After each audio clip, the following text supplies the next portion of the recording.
Ellen really wanted to use the PowerPoint, so it's here. But thank you for the inconvenience. Thank you. And so we'll get started. You know, all know Ellen Baker. She's a well-known expert on Tennessee law.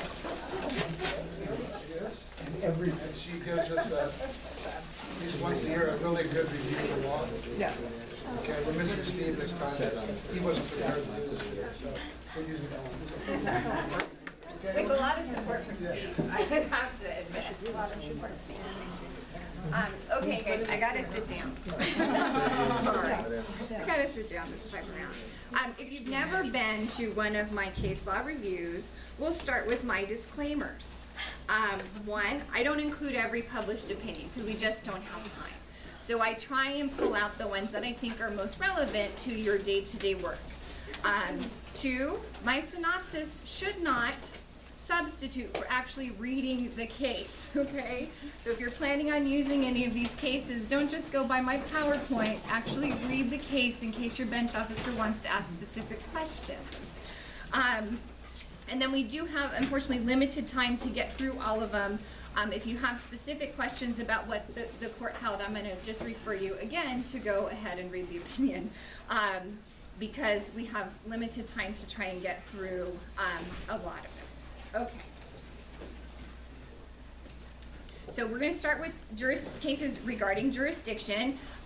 First one is Jonathan B. Some of these though, I did include some that came out at the very end of 2014. So if you see some 2014 dates on cases, it's not necessarily a typo. I did try and include some that may have come out in December of last year.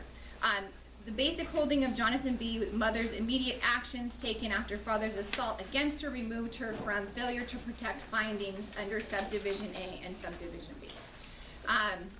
In Jonathan B., the mother and father had separated. They were living apart. The children lived primarily with mother and then would go visit with father. In May 2014, the children attended a party with father. Mom went to pick them up. Dad says, hey, I need a ride home. Mom says, fine, get in the car, I'll give you a ride home.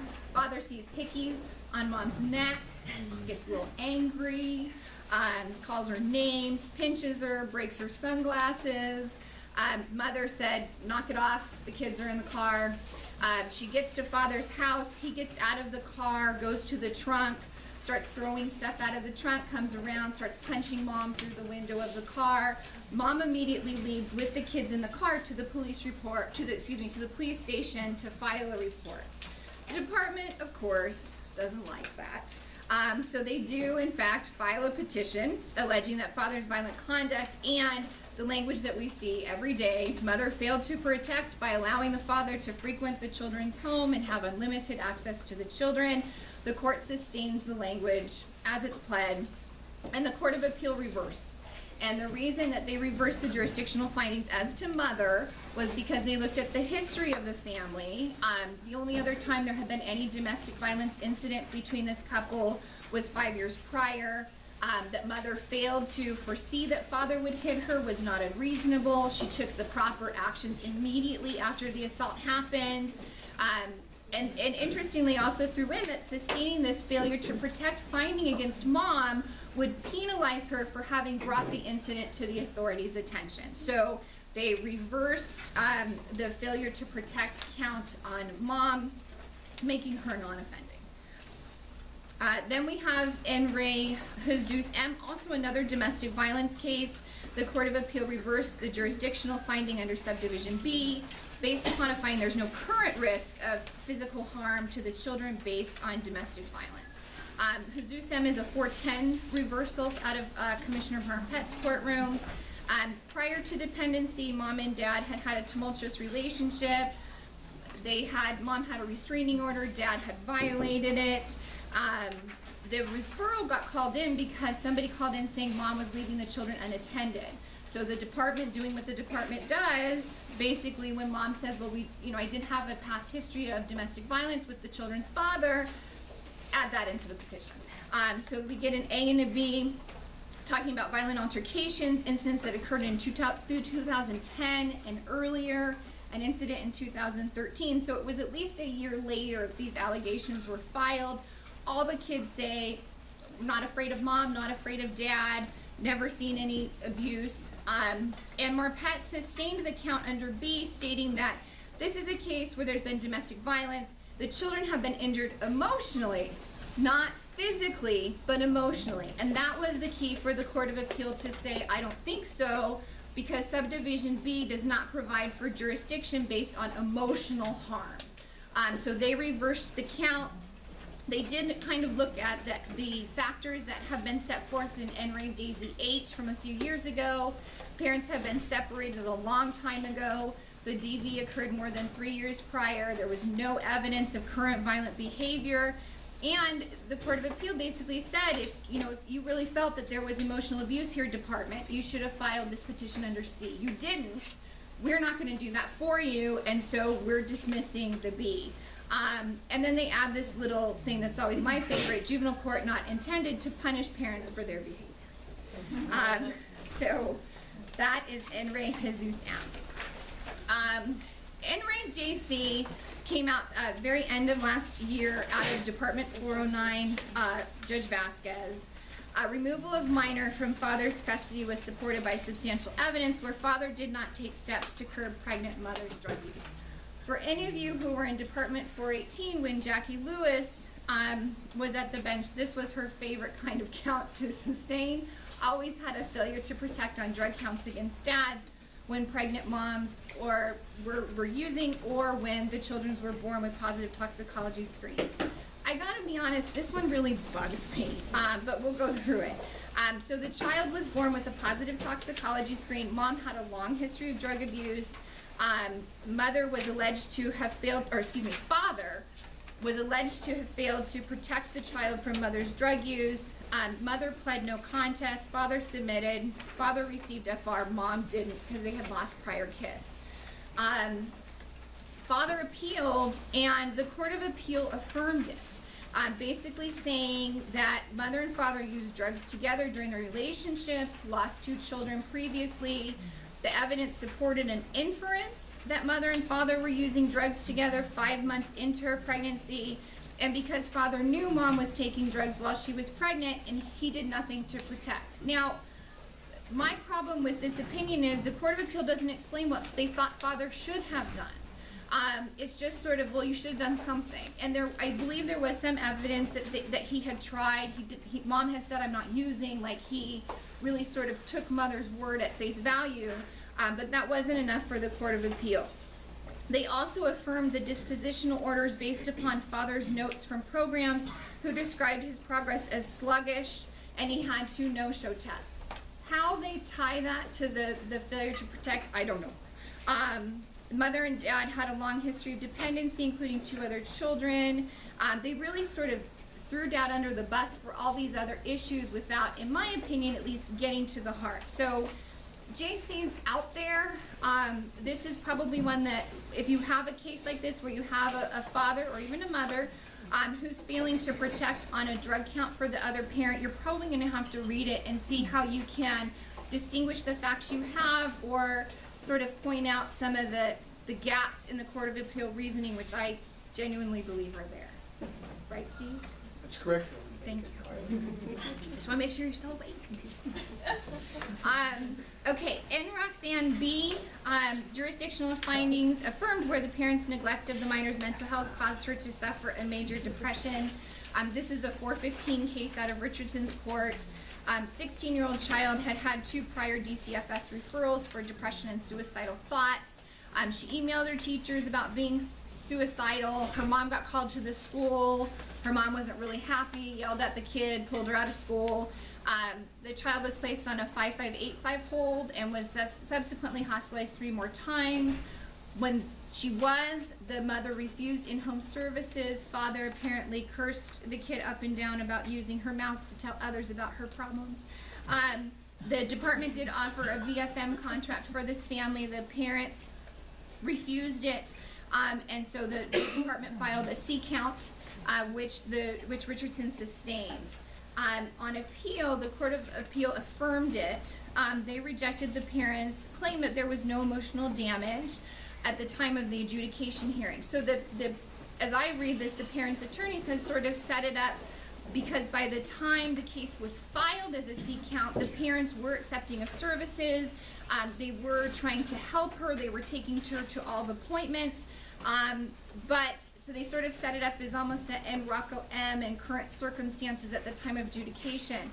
But the Court of Appeal rejected that argument because the child still had the diagnosis of major depressive disorder. The parents only obtained the treatment after the department intervention, and the fact that the parents had medically neglected this child caused the depression to go, in their words, untreated, persist, and worsen. So the Court of Appeal really looked at the pattern of the parents' behavior leading up to the filing of the petition in affirming the C count. N. Ray Emily D. This one is an interesting read procedurally if you're a legal nerd like me, because there was a whole bunch of things going on, and I'm sure it won't surprise you, no offense, to know that this was a Lancaster case. But the juvenile court did not err when it continued jurisdiction hearing in order to consider additional evidence requested by the court after the department had rested its case in chief. Okay, let me explain. So the parents, there's actually a typo on this slide, so I apologize. The Parents' Council made a motion to dismiss after the department and the minor rested, okay? At that time, the parents' attorney said, in your honor, the department had been previously ordered to provide this court proof of mother's drug tests, and the department did not do so.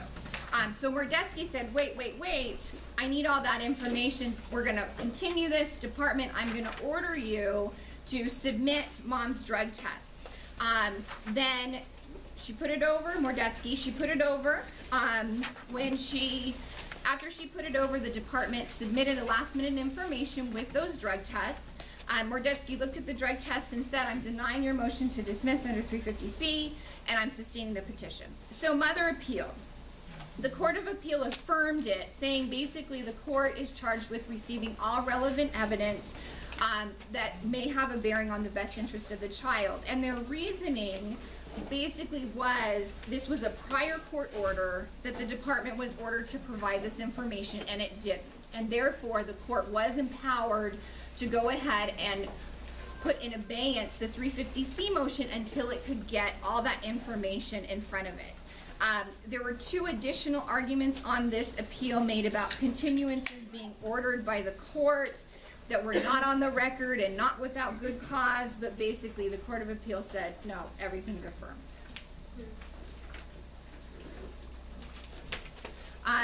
N. Ray Nicholas E., as you can see, I don't have a reporter site. Some of these are so new that I don't have the CalApp site for you, but I did try and put the B number, which is our Court of Appeal number, and the date, so when you go to read the case, you can find it. Juvenile court may not dismiss the petition on the basis of a pending family court case without giving the department the opportunity to prove risk.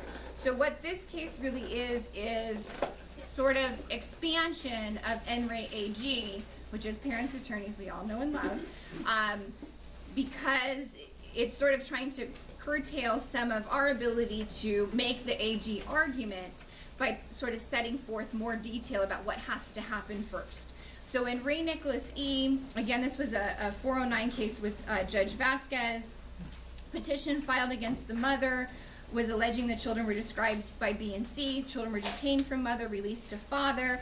Mother filed a motion to dismiss under N. Ray RG because the parents already had family and custody proceedings in family law court, and father had been given custody, and therefore we don't need a petition, we don't need dependency court jurisdiction.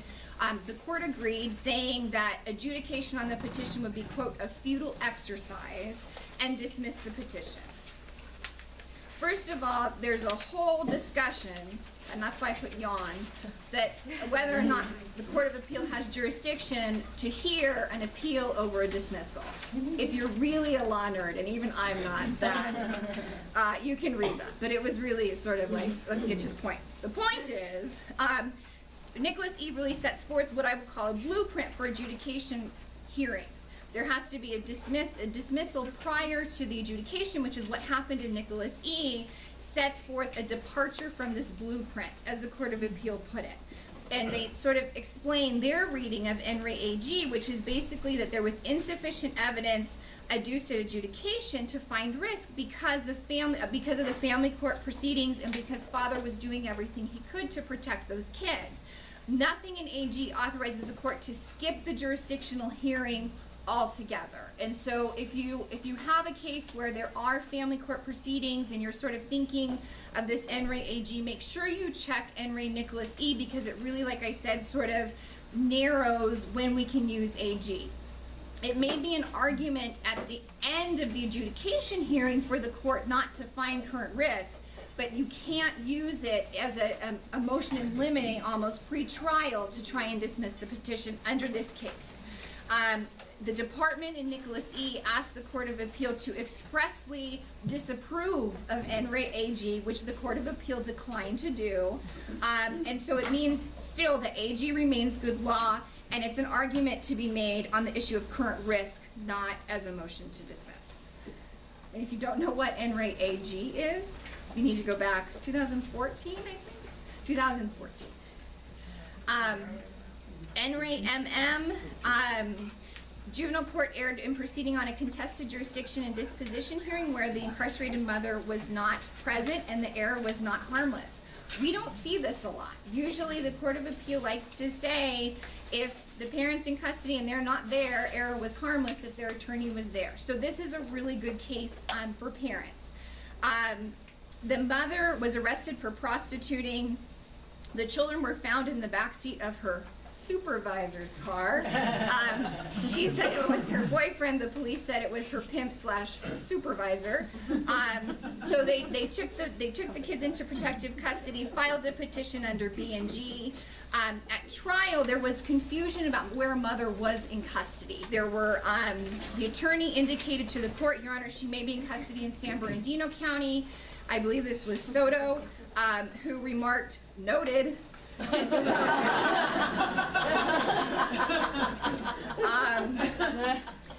Something to the effect of, we can't get her here anyway. Although the booking sheet that was the Court of Appeal goes to great lengths to point out that the booking sheet that was attached to the department's report indicated she actually was in custody in LA County, but had a hold by San Bernardino County. But they never did an inquiry. They didn't say, hey, bailiff, could you call this out? Nothing. And the court went forward with the trial. Sustained the petition as pled. And on appeal, the Court of Appeal reversed in full. The mother's story sort of plays into the reversal. The mother contended she was interviewing for a job at a club, that her boyfriend was watching her children in the backseat of the car. She admits she had been a prostitute in the past, but she was not prostituting the evening in question. That's the supervisor, the boyfriend. So the Court of Appeal goes through mother's story and basically says that she had a right to be present before the court and tell this story for the court to assess her credibility of this job interview at the club versus whether or not she was prostituting. And so therefore they reversed B. The interesting part of this, I hope you all know, and if you don't, go look it up. Penal Code Section 2625 Subdivision D gives the right to a parent to be present for a jurisdictional hearing for every count except for G. G is specifically excluded from 2625. So the Court of Appeal in this case looks at it, they have, even though they felt like you could get jurisdiction under one but maybe not the other, they reached both claims because mother didn't have a right to be present if the only allegation against her was the G count. Because she had this B count, that's why they reached everything. So if they had only looked at the G count, it would have been considered harmless error. They did look at the G count because the mother, at the time she was arrested, had requested the children be placed with maternal grandmother. They were placed with maternal grandmother by the department, and so there was no evidence on the G count at all. They also pointed out that the petition as pled did not conform with the statutory language of G because there was no allegation that the mother was unable to make a plan. She was. So they reversed it on the B ordering, I believe, a new jurisdiction hearing, and then the G count was thrown out because it didn't meet the standard.